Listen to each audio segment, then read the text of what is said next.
तो जैसा कि अभी तक हम पढ़ चुके हैं सिंधु घाटी सभ्यता के बारे में, काफ़ी कुछ हमने जाना। जैसे उसकी खोज, ठीक है, स्रोत के बारे में जाना, विस्तार कहाँ तक था वो भी जान लिया, और लास्ट वीडियो में हम आर्थिक आयाम तक पहुंच गए थे।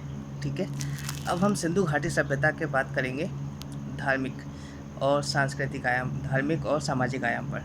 ठीक है, तो सिंधु घाटी सभ्यता के लोगों का सामाजिक जीवन कैसा था, अब हम इसके बारे में बात करते हैं। तो सबसे पहले हम बात करते हैं सिंधु घाटी सभ्यता के सामाजिक जीवन पर। ठीक है, सामाजिक जीवन पे जब भी हम बात करेंगे तो हम इसको 3 पार्ट में डिवाइड करते हैं। पहला पार्ट होगा इसका सामुदायिक आधार पर या बहुलता के आधार पर, दूसरा पार्ट होगा इसका लैंगिक आधार पर, और तीसरा पार्ट होगा इसका वर्ग के आधार पर। ठीक है, तो देखो सिंधु घाटी सभ्यता का जो हम पार्ट, सामाजिक जीवन का जो पार्ट है सामुदायिक आयाम, ठीक है, तो इसके बारे में हम अभी डिस्कस करते हैं। अगर हम बहुलता के आधार पर देखें तो जब हम सिंधु घाटी सभ्यता की खुदाई करते हैं तो वहाँ से हमें 4 से 5 प्रकार के जो कंकाल मिलते हैं। ठीक है, तो जो हमें कंकाल मिले हैं उनमें जो सबसे ज़्यादा कंकाल हैं वो हैं भूमध्य सागरीय जनजातियों के। ठीक है, फर्स्ट नंबर पे है भूमध्य सागरीय जनजाति के लोगों के मिले हैं। ठीक है, उसके बाद हमें मिले हैं प्रोटो ऑस्ट्रेलियाइट, फिर मंगोलाइट, फिर अल्पाइन अल्पाइन। ठीक है, तो इस तरीके से हमें सिंधु घाटी सभ्यता से कंकालों के साक्ष्य मिले हैं। तो अगर देखा जाए यानी काफ़ी सारी, अगर देखा जाए बहुलता के आधार पर, तो यहाँ से भूमध्य सागरीय, प्रोटो ऑस्ट्रेलियाइट, मंगोलाइट, अल्पाइन, यानी ये एक तरीके से बहुसांस्कृतिक समाज था, हम कह सकते हैं इस तरीके से। ठीक है, तो अगर हम कहें सिंधु घाटी सभ्यता एक का जो सामाजिक जीवन था वो बहुसांस्कृतिक था, तो बिल्कुल साक्ष्य हमारे पास है, हम इस तरीके से कह सकते हैं। ओके, लैंगिक आधार पर अगर हम देखें तो आपको पता है कि सिंधु घाटी सभ्यता से सबसे ज़्यादा मातृ देवी की मूर्तियाँ हमें प्राप्त हुई हैं। ठीक है, और मातृ देवी की मूर्तियाँ मिलती हैं, इससे हम कह सकते हैं कि वो एक मातृ सत्तात्मक समाज था। इसके अलावा आपको पता है कि भूमध्य सागरीय जो लोग थे वो जनजातीय लोग होते हैं, और जनजातीय लोगों में जो समाज होता है वो मातृ सत्तात्मक ही होता है। ठीक है, इस तरीके से भी कहा जा सकता है कि सिंधु घाटी सभ्यता का समाज एक मातृ सत्तात्मक समाज था।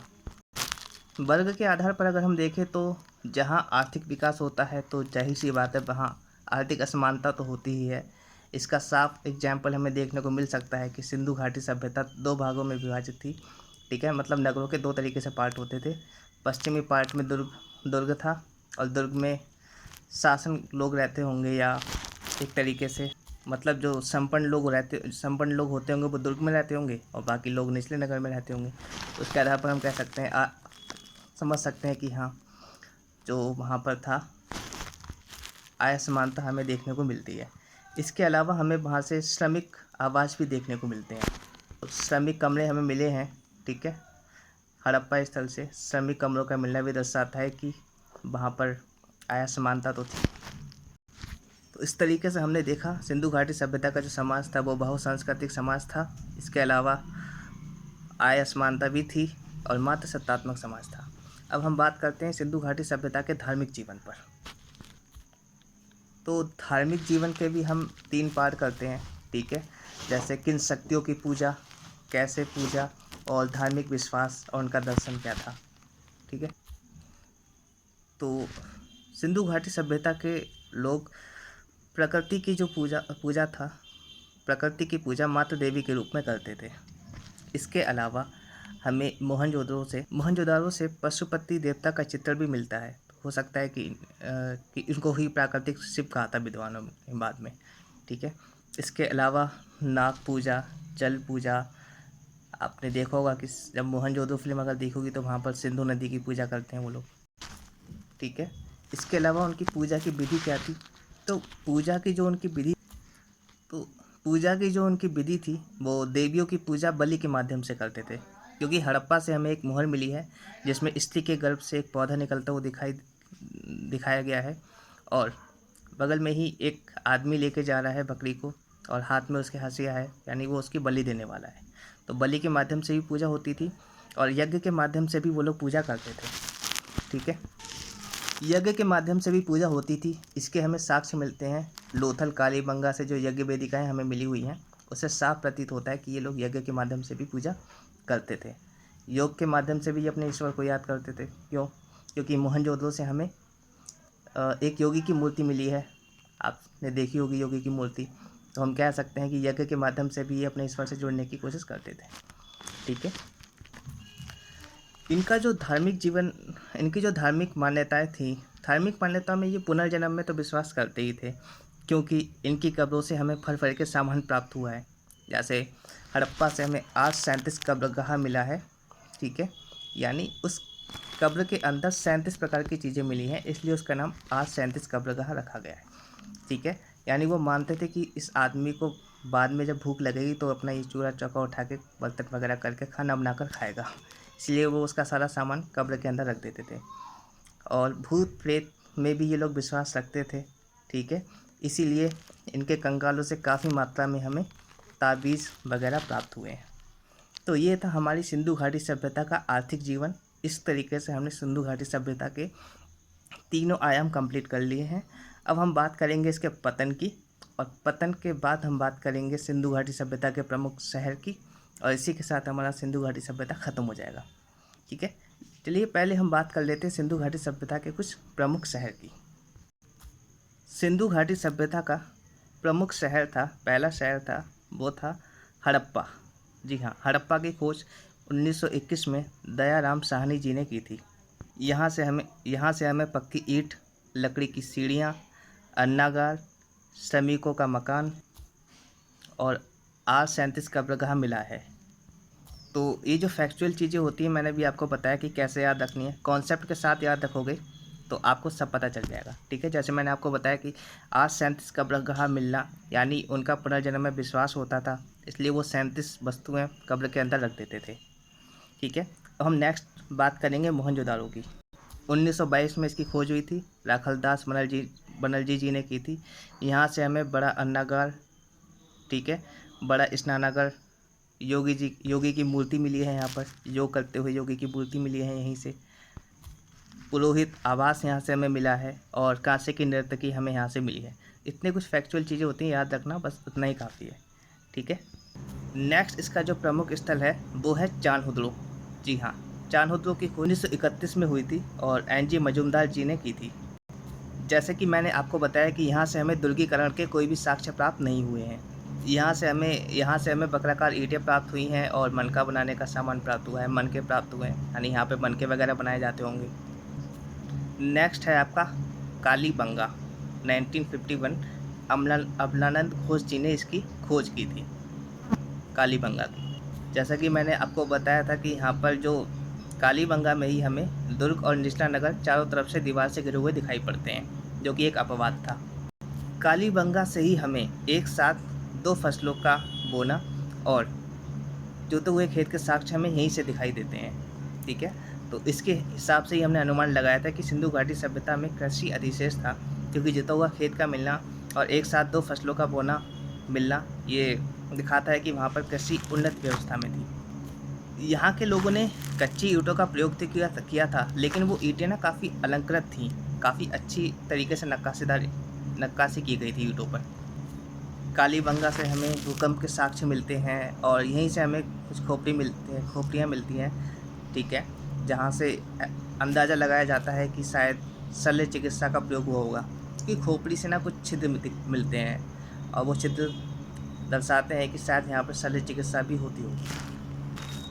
नेक्स्ट है लोथल की खोज हुई थी 1955 में, SR राव जी ने इसकी खोज की थी। तो लोथल एक बंदरगाह स्थल था, जैसे कि आपको पता होगा। मन का कारखाना, मतलब एक तरीके से मन के बनाए जाते थे यहाँ पर। मम्मी का प्रारूप, फारसी मुद्राएं, ये दर्शाता है कि लोथल के साथ व्यापारिक संबंध होते थे। लोथल में जो ये साक्ष्य मिले हैं, फारसी मुद्राएं और मम्मी का मिलना, दर्शाता है कि सिंधु घाटी सभ्यता के लोगों का विदेशी व्यापार काफ़ी अच्छा था। जहाज़ मॉडल भी हमें यहाँ से मिला है, और पंचतंत्र की कहानी, जैसे वो चालाक लोमड़ी वाली होती है, नहीं, सारस को बुलाते हैं लोमड़ी, तो उसकी कहानी भी हमें यहाँ से मिली है। अब बात करते हैं धौलावीरा की। जी हाँ, धौलावीरा वर्ल्ड हेरिटेज साइट बन चुका है, गुजरात का धौलावीरा। 1968 में इसकी खोज की गई थी, जगपति जोशी जी द्वारा की गई थी इसकी खोज। यहाँ से हमें विशाल जलाशय मिले हैं। एक बड़ा स्टेडियम हमें यहाँ से मिला है, धौलावीरा से ही। यहाँ से हमें एक साइन बोर्ड भी मिला है, लेकिन हम सिंधु घाटी सभ्यता की लिपि को पढ़ नहीं पाए हैं, इसलिए हम समझ नहीं पाए कि उस साइन बोर्ड में आखिर लिखा क्या है।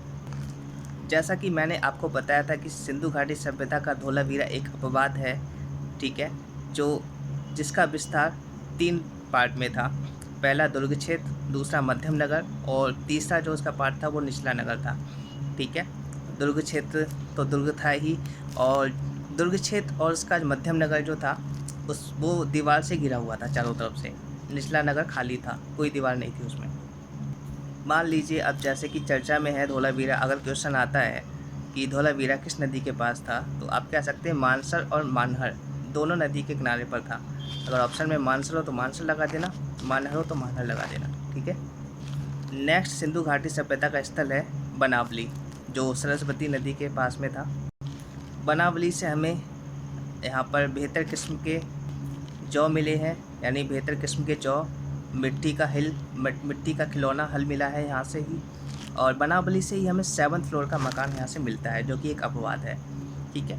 तो देखो, जौ का मिलना, अच्छे किस्म के जौ का मिलना, मिट्टी का हल का मिलना, अब भी आप अंदाज़ा लगा सकते हैं ना कि कृषि अधिशेष रहा होगा, काफ़ी अच्छी कृषि हुई होगी इसकी वजह से, ठीक है। तो ये सिंधु घाटी सभ्यता की कुछ मेट्रो सिटीज़ थी जिनके बारे में हमने जाना। अगर आप इतनी साइट्स के बारे में जानकर जाते हैं एग्ज़ाम देने, तो वो काफ़ी आपके लिए बेनिफिशियल हैं। इसके अलावा और भी साइट्स हैं, वो आप चाहें तो खुद से पढ़ सकते हैं, लेकिन वो इतनी ज़्यादा इंपॉर्टेंट नहीं होती हैं, ठीक है।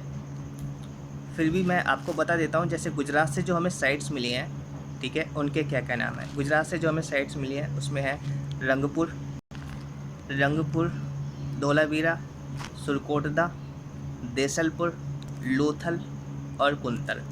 अब हो सकता है यूपीएससी या कोई और पीसीएस एग्ज़ाम आपसे क्वेश्चन बनाकर पूछ ले, निम्नलिखित में से कौन सा हड़प्पा कालीन स्थल नहीं है, ठीक है। वहाँ पे डाल दे आपका कोई भी, मतलब जैसे कोई पूछ लेते हैं ना क्वेश्चन, जैसे यूपीएससी में क्वेश्चन आया था, निम्नलिखित में से कौन सा हड़प्पा कालीन स्थल नहीं है। उन्होंने 3 स्थल तो डाल दिए हड़प्पा के, धौलावीरा डाल दिया, लोथल डाल दिया, देसलपुर डाल दिया और एक डाल दिया सौगौरा।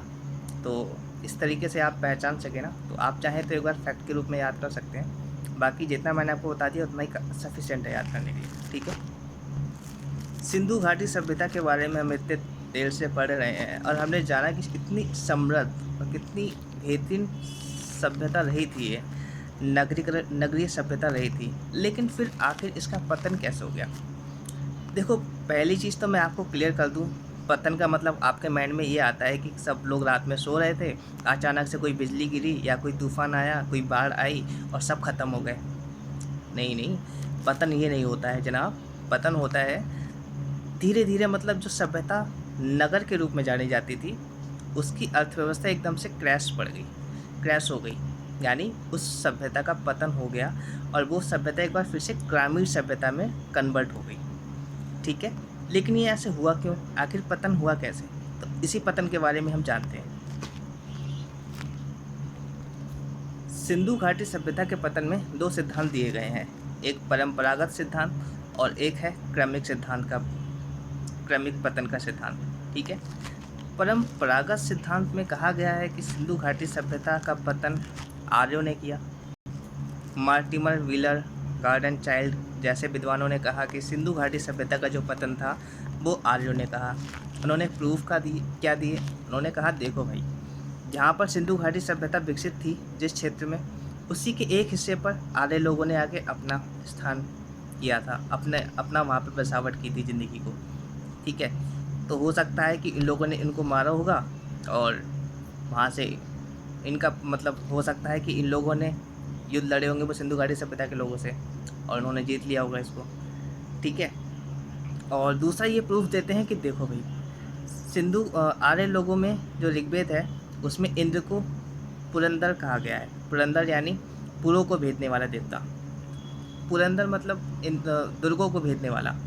तो इंद्र ने किसके दुर्ग भेदे, किनके दुर्गों को तोड़ा, तो जाहिर सी बात है सिंधु घाटी सभ्यता के दुर्गों को तोड़ा होगा, तभी तो उन्हें इंद्र को पुरंदर कहा गया है।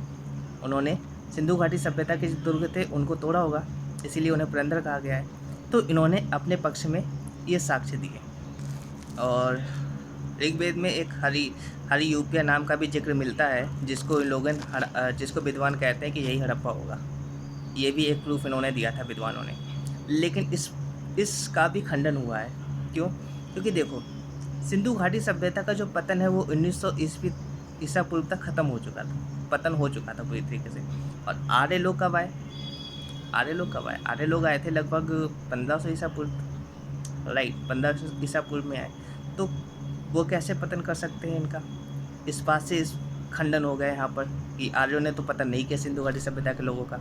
देखो, ये ब्रिटिश लोग ना इसलिए आर्यों का आक्रमण सिद्ध करना चाहते थे, ताकि वो ये कहना चाहते थे जब पुराने टाइम पे सिंधु घाटी सभ्यता को आर्यों ने तोड़ा और शासन किया, ऐसी अगर हमने आके तुम्हारी सभ्यता को नष्ट किया और अब शासन कर रहे हैं तो उसमें क्या दिक्कत है? ये इसलिए करना चाहते थे प्रूफ कि आर्यों ने ही सिंधु घाटी सभ्यता का पतन किया है। अब आता है सेकंड ऑप्शन, सेकंड सिद्धांत, जो कहता है क्रमिक पतन। देखो, क्रमिक पतन में कहा गया है, क्रमिक पतन में जल संकट की समस्या बताई गई है। इन्होंने जल संकट की समस्या के रूप में बताया कि देखो भाई, हुआ ये कि नदियों का जो पानी था, नदियों के जो पानी ने मार्ग अपना परिवर्तन किया। इससे दो काम हो सकते हैं। एक, या तो उस नदी ने मार्ग जो है अपना नगर में प्रवेश कर लिया होगा। अगर नगर में प्रवेश किया होगा तो बाढ़ आएगी, और बाढ़ के आने से काफ़ी ज़्यादा नुकसान तो होगा ही, ठीक है। और बाढ़ के साक्ष्य हमें मिलते भी हैं। बाढ़ के साक्ष्य हमें लोथल से मिलते हैं, मोहनजोदाड़ो से मिलते हैं, जो यह दर्शाते हैं कि सिंधु घाटी सभ्यता में बाढ़ आई होगी, ठीक है। अगर नदियों ने नगर में प्रवेश किया होगा, अगर मार्ग परिवर्तन करके नगर से दूर चली गई होंगी, तब तो और भी कठिन स्थिति हुई होगी। क्यों? क्योंकि सूखा पड़ेगा ना, फिर तो पानी की किल्लत हो जाएगी, सूखा पड़ेगा, ये तो और दयनीय स्थिति हो जाएगी। फिर इससे भी पता नहीं होगा फिर उन लोगों का। इसी सिद्धांत में यह भी कहा गया है कि शायद कुछ भूतात्विक परिवर्तन हुए होंगे, जैसे कि 1800 BC में कई सारे भूकंप आए, और भूकंप के साक्ष्य हमें लोथल से भी मिलते हैं। जो भूकंप के जो साक्ष्य हैं, हमें काफ़ी सारे भूकंप के जो साक्ष्य मिलते हैं, जैसे कालीबंगा से हमें भूकंप के साक्ष्य मिलते हैं, ठीक है। इसके अलावा जलवायु परिवर्तन भी एक कारण रहा होगा सिंधु घाटी सभ्यता के पतन का। तो देखो, जलवायु परिवर्तन में अगर हम बात करें तो जनसंख्या की वृद्धि हुई होगी। जनसंख्या वृद्धि के कारण संसाधनों का दोहन हुआ होगा, ठीक है। तो कहीं पर ज़्यादा वर्षा हुई होगी, कहीं पर बिल्कुल ही वर्षा नहीं हुई होगी। इससे जहाँ वर्षा नहीं हुई होगी वहाँ पर सूखा पड़ा होगा। इस तरीके से भी कहा गया है कि सिंधु घाटी सभ्यता का पतन जलवायु परिवर्तन से भी हो सकता है। तो कुल मिलाकर जो भी स्थितियां बनी, उनसे सिंधु घाटी सभ्यता की अर्थव्यवस्था पूरी तरीके से चरमरा गई, पूरी तरीके से उसका पतन हो गया। इस कारण जो एक नगरीय सभ्यता थी वो शायद फिर से एक ग्रामीण सभ्यता बन गई होगी, और एक उन्नत सभ्यता का यहाँ पर पतन हो गया। तो ये थी पूरी सिंधु घाटी सभ्यता जिसके बारे में हमने पढ़ा, ठीक है। अब बताइएगा कि सिंधु घाटी सभ्यता के बारे में आपको कैसा लगा जानकर। ये सारी चीज़ें मैंने यहाँ पर आपको इसमें बता दी है, ठीक है। Thank you so much sir.